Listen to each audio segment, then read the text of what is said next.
Takulandirani ku AMTV Malawi kuchimake kwa nkhani zenizeni. Ngati nkhani imeneyo kuno kulibe, dziwani kuti nkhani imeneyo ndi yabodza. Invite the press if they have got any questions to put them forward. Please mention your name and where you're coming from. Please come in.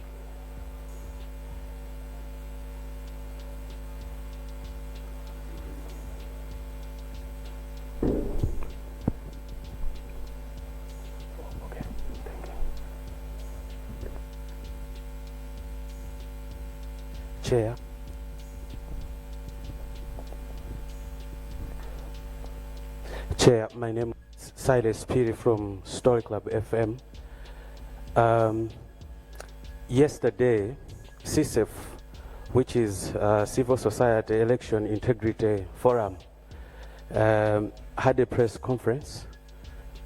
They had a talk on the press conferences that other parties are conducting. Their worry was, if this continues, it's going to give pressure to the Commission. My question is the Commission working under pressure? And my second question is, I gave you a question just to give us a clarity of any complaints that you have received and how much you have solved. That time you did not give me an exact number of complaints that you have received. I would want to understand how many have you received and how many have you solved. Thank you, Chair.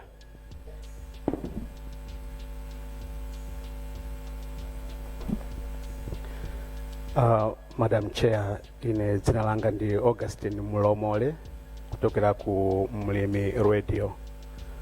Mukulongosola kwanu mmene mulengezere zosatira za chisankho chimenechi mwanena kuti muzilandira zosatira kuchokera pa makina komanso zimene zibwere kuchokera pa manja. Koma sinamve bwinobwino kuti kodi zosatirazi muzangolengeza pakamodzi kapena muzilipasa monga mwachisanzo mwanena kuti kukubwera galimoto zitatu kana zikhala 4 koma kuchokera ku makhanso atatu.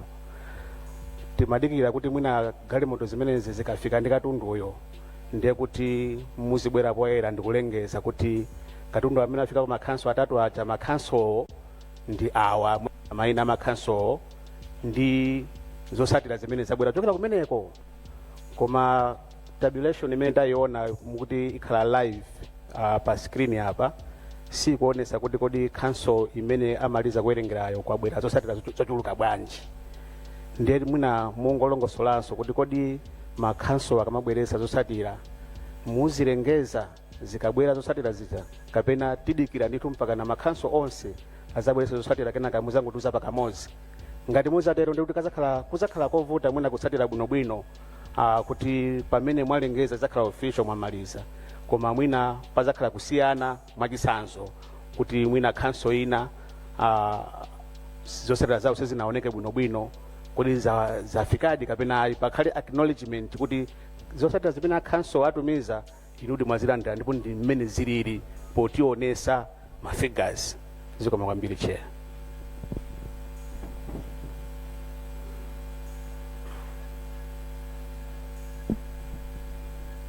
My name is Robert Chandilira from Blantyre Synod Radio. My question is in terms of the presiding officers. This afternoon, as reporters, we attended a press briefing where international observers gave preliminary report on how they had observed this year's elections.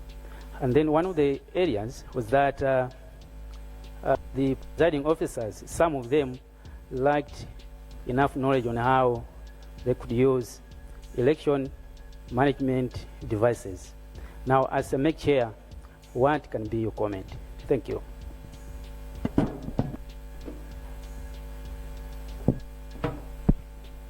Madam Chair, my name is Deogratias Simana. I work for the Times Group. I have 2 questions. Earlier this morning, we had a press conference by international observers. And one issue that was there was the concern that was raised by, I think, the first reporter here about the press conferences that were conducted yesterday. So it is the view of the international observers that that act needs to be condemned. So I would want to find out whether the Commission, after condemning that act yesterday, went further, perhaps to engage the concerned parties so that they don't repeat that as the country awaits the results. Secondly, some embassies in the country seem to be uncomfortable. Seems there are some reports of some unrest looming. I would want to maybe understand from our security agencies, because there's that kind of concern from some embassies in the country, and some, I think, are even closing their offices, fearing for whatever, I don't know. Thank you.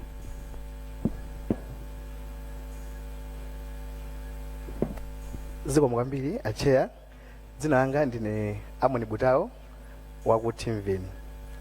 Mwadena kuti just an extension for semena fusa Augustine Mlomole waku Mulimi Radio. Mwadena kuti zotsala zikafika kunoko as a commission mudzikhala ipansi kaye ndikudziunikira kaye kutsatira zicha. Ndi mafana fusa kuti kodi ndi nthawi yake itiyo ngati commission mudzikhala pansi kaye kuti munike kutsatira zo. Kapena mulingo wake ndi uchiwo mulingo wake uzikhala uchuluka bwanji kuti as a commission muzikhala pansi kuti we mudziunikira. Kale muna mudziunikira muna khati muna chitipa council mena bwera kuno muzikhala pansi kuunika kapena muzidi kuti muna madisi council kana kanti 5 mudziunikira kaye kena kono kuti mukuna kumupanga bwanji. Komanso mwina zotsatira mwina mudzi waonetsera awi mukafika mulingo wake adikira kenako na kuti mna mukanda madisi council kana kandi 20 muyamba kwanisa zotsatira zake. Komanso china kodi mwina pofika pothapatsiwa lero midnight mwina mukayembekezera kulandira madisi council mwina wakwana ngati kubwera muzasiya zotsatira zawo ziko.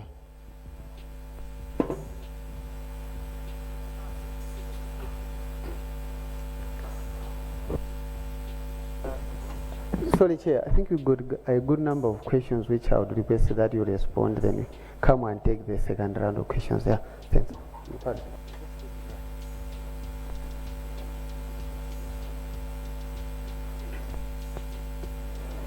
Zikomo kwambiri Sangwani komanso mafunso onse amene abwera.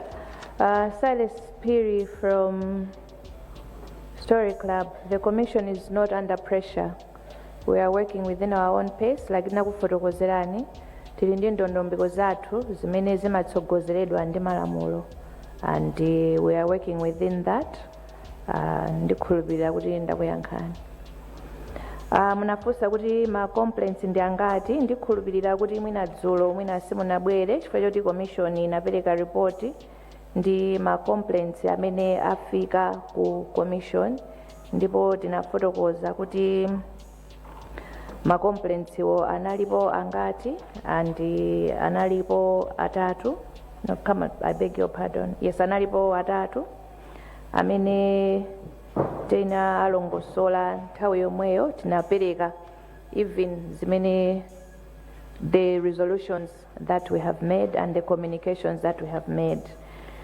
Ngati mukufuna the details, I will request you to get in touch with Sangwani to give you the particulars thereof. The complaints zidakabwera ndithu, so we are dealing with them as and when they come.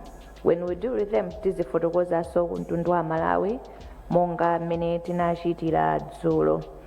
Augustine Mlomole komanso ndi Butawo mundilole kuti ndiphatikize funso lanu limodzi pokhala limalunjika pofanana. Choyamba ndicho kuti table imene tapanga display, and that is a live document, it is showing us progress kuti kuchoka ku polling station kudzafika kuno tikuyenda bwanji. Ndipo kufotokoza kwathu tidanena kuti commission ipanga process ma results tikalandira both physical and the electronic. Kusonyeza kuti as and when the results arrive here, nde kuti commission izikhala ikuunikira. The commission is continuously working. It means kuti tili pano ndithu zinthu zikamafika tizikhala tikuziunikira and process towards the determination of the results. Mafunso awiri amene abwera in terms of the presiding, in terms of the international observers and their pre-mission reports. At this moment, the Commission has received the pre-mission reports, but we have not sat down to review the same and also to even comment on the same at this moment. What we can say is, number one, the observers tinachita kuwaitana along ndi mene alili malamulo athu kuti they must come and observe the election, and it is within that framework iwo amapereka their pre-mission report. After all the processes are done, they are also going to give their reports on the election. The Commission receives those and will take those under advisement when we're doing our review of the electoral cycle. Funso lokuti rest is looming, allow me to defer to Major Commander General who is here, kuti atifotokozerere, because that is within the purview of the security agencies. I think ndayankha mafunso onse sangwani ziko. Chief of Defense Forces, would you want to address, or the IG? Thank you.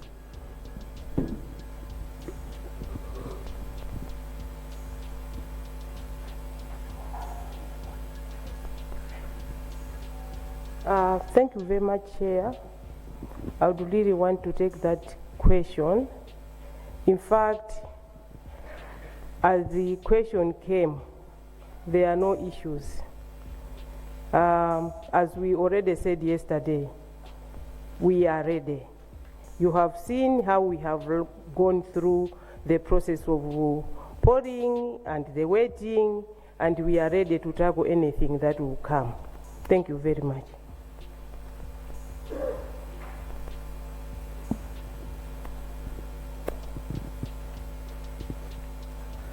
Honorable Chairperson, allow us to go into the second and final round of the set of questions. So my colleagues, please come.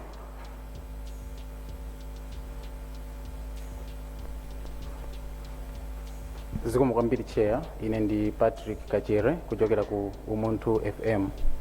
Ndimafuna nditamvetsetsa kuchoka kwa inu kuti zitakhala zoti zotsatira zosatsimikizika zina zikupita kuma tale center koma nkumasiyana, kodi bungwe lanu lichite zotani chifukwa taonapo ndithu kukhotakota ward ya imene ndangoyola pang'ono koma ndi khotakota central kumene kuku zinapezeka zoti independent councillor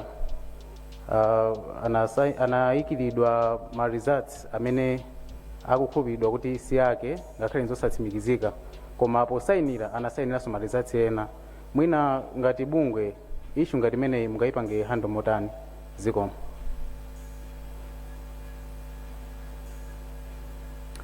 Madam Chair, ine ndi Leah Maligano kuchokera ku Times Group.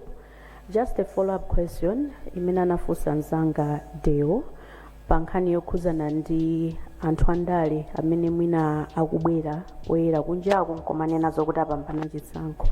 Dzulo munatiuza kummawa mutafunsidwa kuti you take that issue up, so tufuna tidziwe kuti munachitapo chani since mutamva nkhani imeneyo mamawa, and what's the status now? Funso langa lachiwiri ndimafuna tidziwe nawo kuti kodi ngati makomishonala mukumatenganso nthawi ndi ukazungulira mwina madera oyandikira ku Lilongwe kuno kukaona zimene zikuchitika kunjako kupatulapo kulandira malipoti. Lotsatira ndi pomwepa kuti mukumatengapo nthawi kumakaona zimene zikuchitika, ndikufunsira funso ili chifukwa chokuti pali zinthu zina mwina mukumatiuza mmene zikuyenereka kumachitikira muno, koma tikazungulira kunjako tikumaona kuti zina zimene zikuchitika zikumasiyana. Mwachitsanzo tinapita ku center ina tinapeza zokuti form 18 ngati ndisakulakwisa imene kumakhala ndi watermark pamwamba ija mundikonza, amene akuonkhetsera pa constituency akumayiprinta form imene ija, ma results ake akumakhala printed. So we want to know kuti form imene ijayo ikuyenereka kuti ma results ake azikhala printed kapena akuyenereka kukhala recorded manually. Ngati zikuyenereka kukhala recorded manually, chifukwa chani form imeneyo ma centers ena akumapanga print ma results ake? Nkhani yomaliza, funso langa lomaliza ndiyokhuzana ndi ma allowances anthu amene akugwira ntchito. Dzulo munatiuza zokuti ameneka alandire 50% kumayambiriro kumapeto alandire. After funso lija tinalandira feedback kuchokera kwa anthu ambiri ogwira ntchito a polisi komanso ma presiding officers kuti ena pofika lero akuti anatumizidwa pa 12 koma mpaka na lero olo ndi 50% kukambidwayo sanalandire. Izi mukuziziwa nanga mukuchitapo chani? Vuto ndi chani makamaka? Zikomo kwambiri.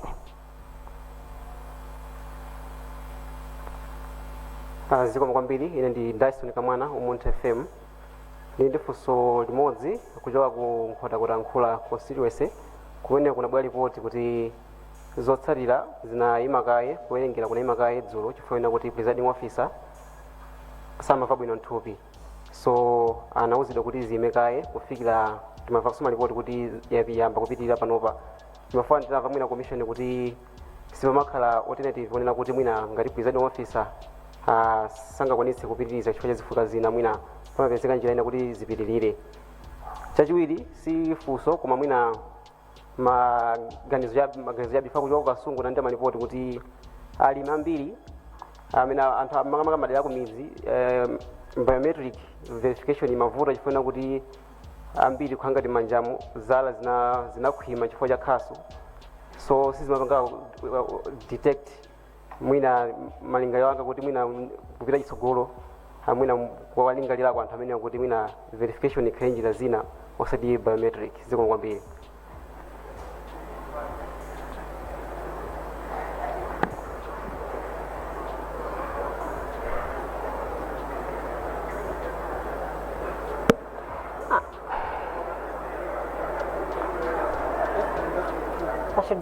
I should go ahead. Thank you so much. Thank you so much. I think we should not reflect from the reflection of the people of Nkhotakota or Kasungu is not part of the views of the commission. Thank you. Proceed. Thank you, Madam Chair. I understand that we've got observers in the country. So during the SADC press briefing in the morning, they outlined a problem of not getting full information, or rather having communication boundaries. Now my question is, how will you tackle this problem? My second question is, I understand that manual counting may lead to discrepancies or disputes over vote tallies. In regards to these, are there any problems that MAKE is anticipating during the manual vote counting? Thank you. Zikomo kwambiri. Ndine John Poka yuni ku Zodiac. Mwafotokoza kuti pamene mukulandira zotsatira simulengeza kapena simufotokozera zotsatira zili zonse zosatsimikizika kufikira zonse zitafika. Pali anthu ena akudabwa kuti mwina ndi mmene zilili pano pamene ena akubwera poyera kuti itapambana chisankho mwina koyenera kuti commission izitha kufotokozerabe to keep people on track kuti zili motere kufikira pamene muzabwereso ndi zotsatira zotsimikizika kumapeto. Ndimafuna ndingomvetsetsa kuti chiganizo chimenecho chabwera bwanji, ndipo don't you think that is going to build anxiety kwa anthu amene akudikira zotsatira? Funso lachiwiri,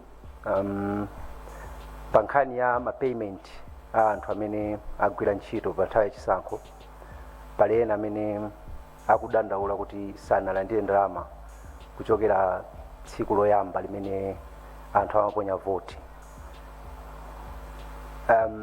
Zimene akufotokoza akuti pali blame game between the Malawi Electoral Commission and the financial institutions, mabanki amene meki makasiyako ndalama kuti zilipire anthu amenewa.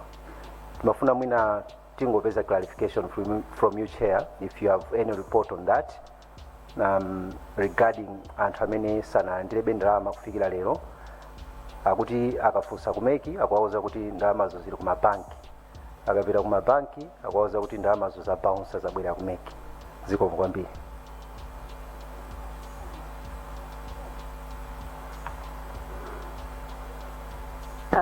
Ndine Selina Kainja kuchokera ku Nation Publications Limited. Chair, mwayankhula kale kwambiri kuti you are not under pressure, and I have to start by saying pardon me, I'm not going to put you under pressure, but I just wanted to have an idea in terms of at the rate that you're going in terms of retrieval, when should maybe expect to have official results when you look at the retrieval rate that we are going through? Thank you. Thank you so much. Honorable Chair, you may respond to the issues raised.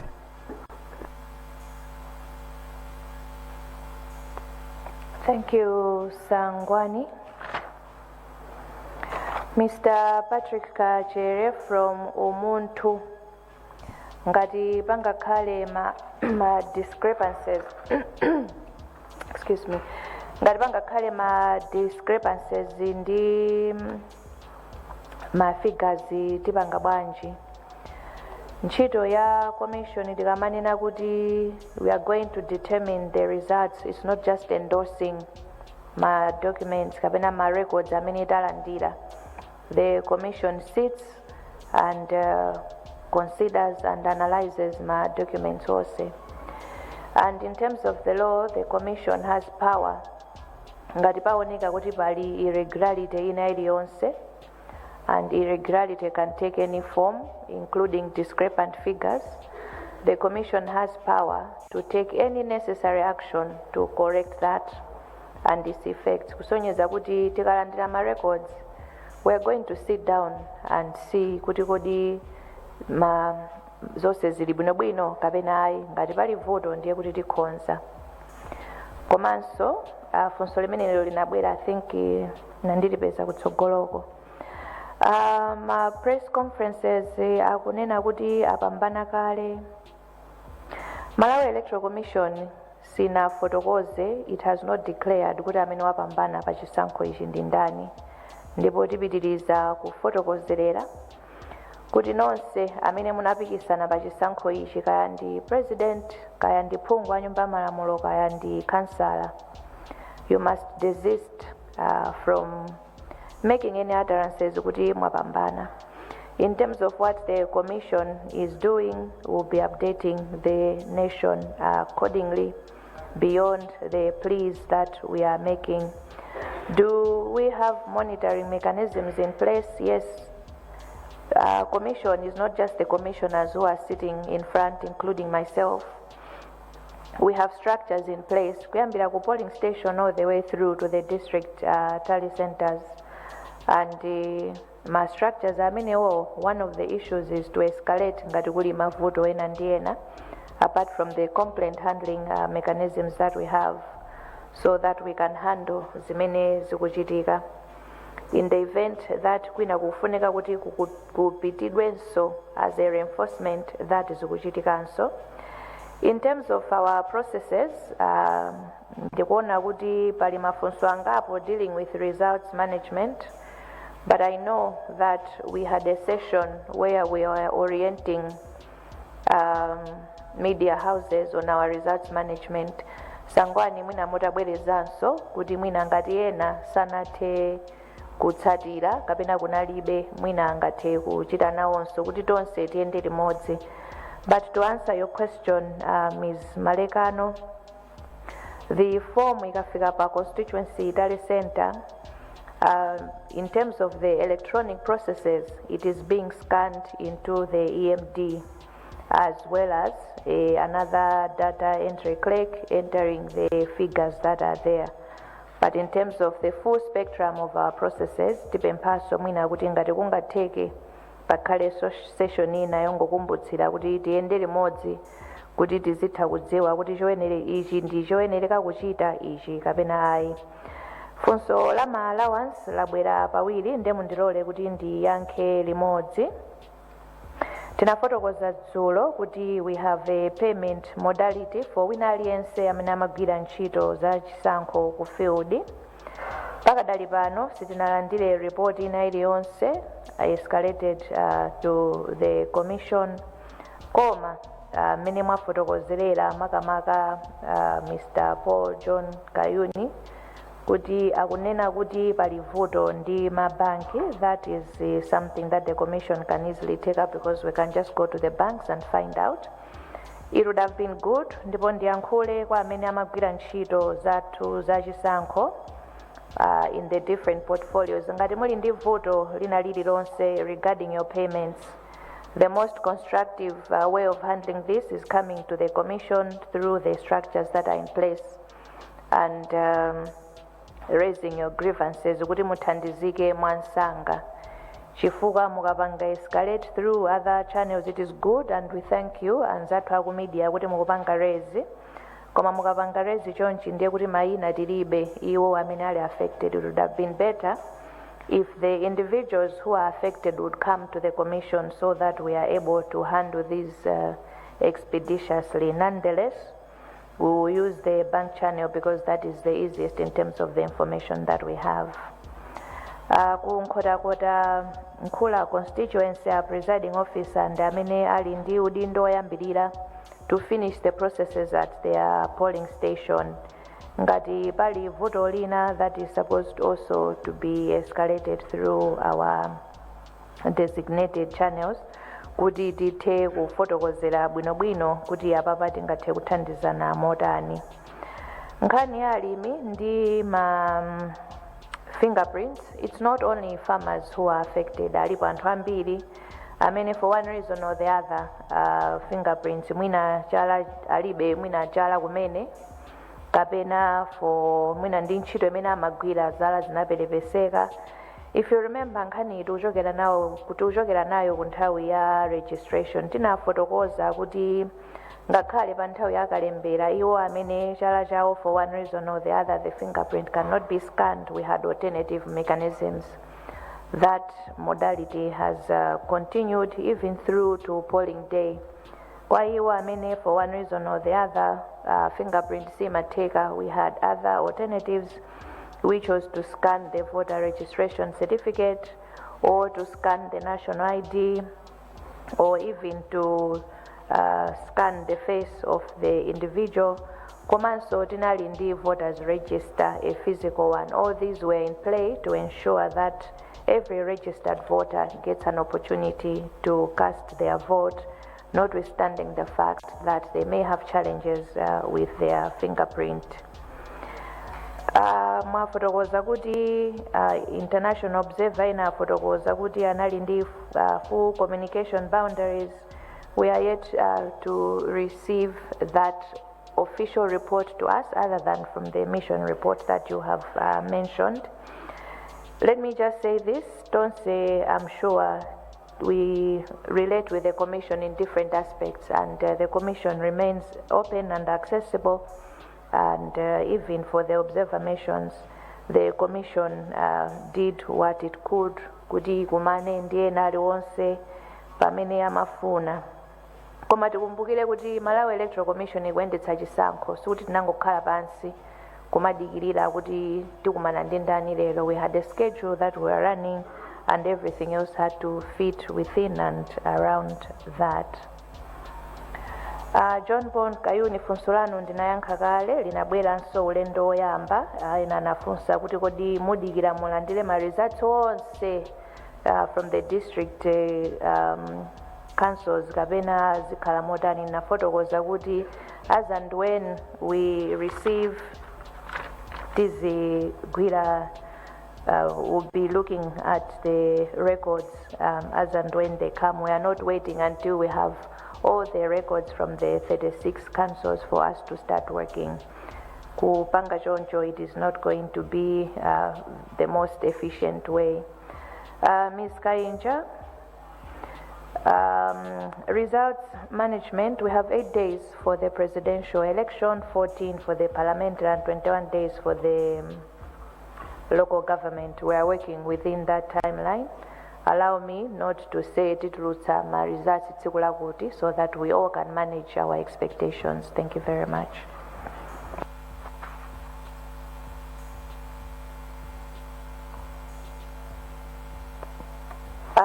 Ndiloleni amainde abambo to express our gratitude to all of you seated here. Komanso onse amene mukutitsatira in the different platforms pamene timapereka update yathu yamasana pano. Tipitirizabe kupereka ma update as and when so that tiyendere limodzi. Tipemphe mopitiriza kwa Malawi. Tiyeni choyamba tisunge bata ndi mtendere. Tiyeni tidekhe pamene tikudikira ma results athu. Ndondomeko yathu malinga ndi mmene malamulo anakhazikitsira, it's rather elaborate. Ma results afunika ayende kuchoka polling station, constituency tally center, district tally center ndi kubwera kuno. There are no shortcuts. So tipemphe kuti chonde tiyeni tidekhe tikuyesetsa kumbali yathu kuti ma results wafike mwansanga kunoko kuti ntchito tingathe kugwira nso mwansanga so that the nation can know what the results of our elections were. But we continue to plead for calm and peace throughout the country, and we also ask kuti chonde tiyeni tisayankhule mokuti tiyambitsa ziwawa, tiyeni tilankhule momangirira, tiyeni tikhale pa umodzi pokhala kuti dziko lathuli ndi lomweli. Ambuye akudalitseni nonse, zikomo kwambiri. Osayiwala kupanga subscribe ku channel ya AMTV Malawi.